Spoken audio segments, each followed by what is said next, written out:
ഇത് അലമാരിയിൽ വെച്ചേക്ക്. നാളെയാണ് ഗംഗാധരന്റെ അവധി. ഈ പണം കൊടുത്തു കഴിഞ്ഞാൽ അയാൾ മോനെ വിട്ടു തരുമോ?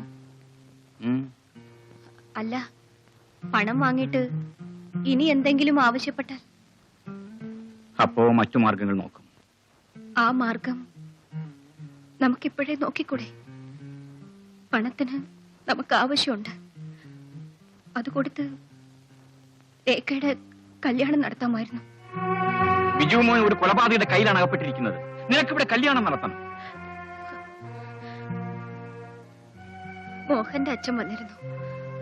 അവർക്ക് വിവാഹത്തിന് തിരക്കാണെന്ന്.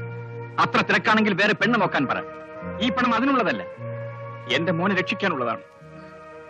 ഞാൻ പറയുന്നത് നിങ്ങൾക്ക് മനസ്സിലാകുന്നില്ല. എന്റെ മോനെ തിരിച്ചു കിട്ടണമെന്ന് എനിക്ക് ആഗ്രഹമില്ലേ? നമ്മുടെ കുഞ്ഞിന് ഒരാപത്തും വരില്ല. ഈ പണം... നീ ഒന്ന് വെറുതെ ഇരിക്കാമോ? നിനക്കെന്ത് പറ്റി? എന്ത് ചെയ്യണമെന്ന് എനിക്കറിയാം.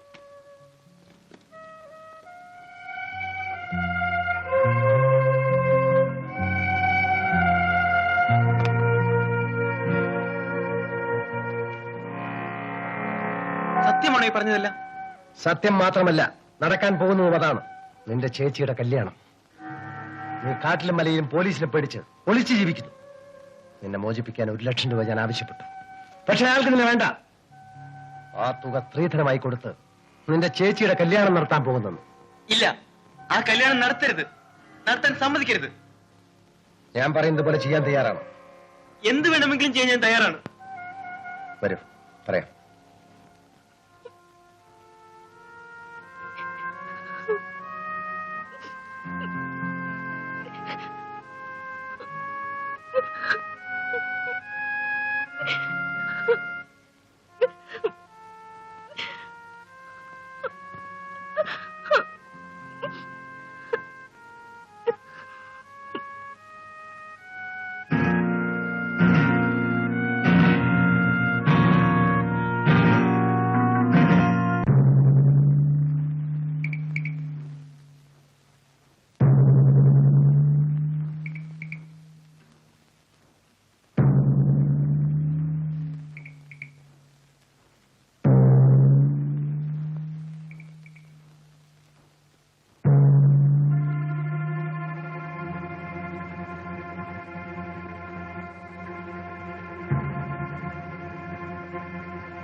കാപ്പി.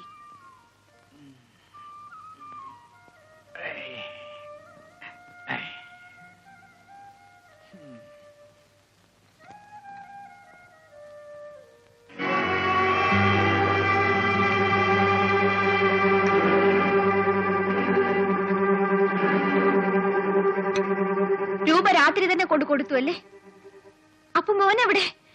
നീ എന്താണ് ഈ പറയുന്നത്? ഞാൻ രൂപ കൊണ്ട് കൊടുത്തു വന്നു. രൂപ അതിന്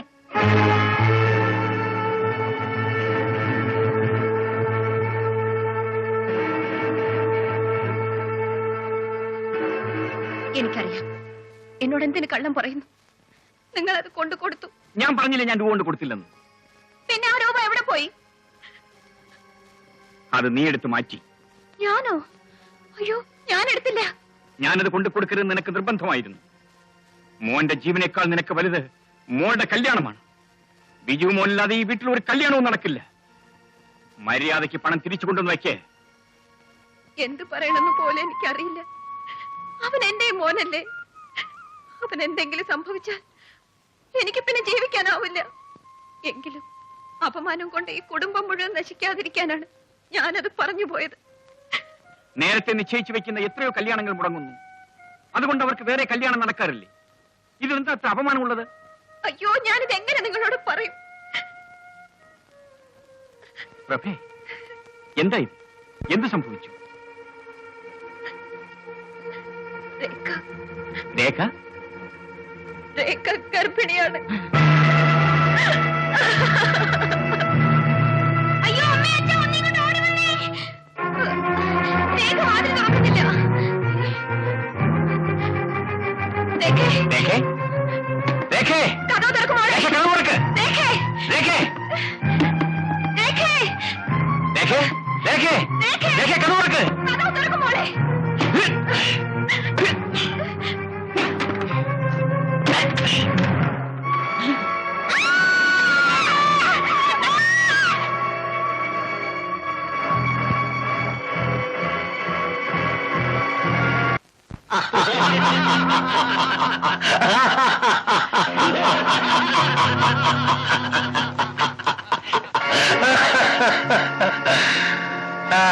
ഒരു പെണ്ണ് ചത്തതിൽ എനിക്ക് ദുഃഖമുണ്ട്. പക്ഷെ അവന്റെ കുടുംബത്തിന്റെ നാശം അതോടെ ആരംഭിക്കുകയാണ്. അതിന് പൂർത്തിയാവണം, പെട്ടെന്ന്, എത്രയും പെട്ടെന്ന്. ആ മരണം ബിജു അറിയുമ്പോൾ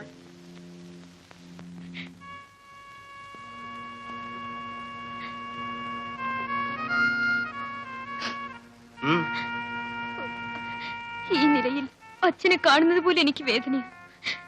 രേഖ മരിച്ചു. ബിജുവിനെങ്കിലും കൂട്ടിക്കൊണ്ട് വന്നിരുന്നെങ്കിൽ. നിന്നെ കൊണ്ടാവോ കൂട്ടിക്കൊണ്ടുവരാൻ? എങ്കിൽ പോയി കൊണ്ടുവാ. ഞാൻ പോണ്ട, നിന്റെ അച്ഛനെന്ന് പറഞ്ഞു കേട്ടില്ലേ?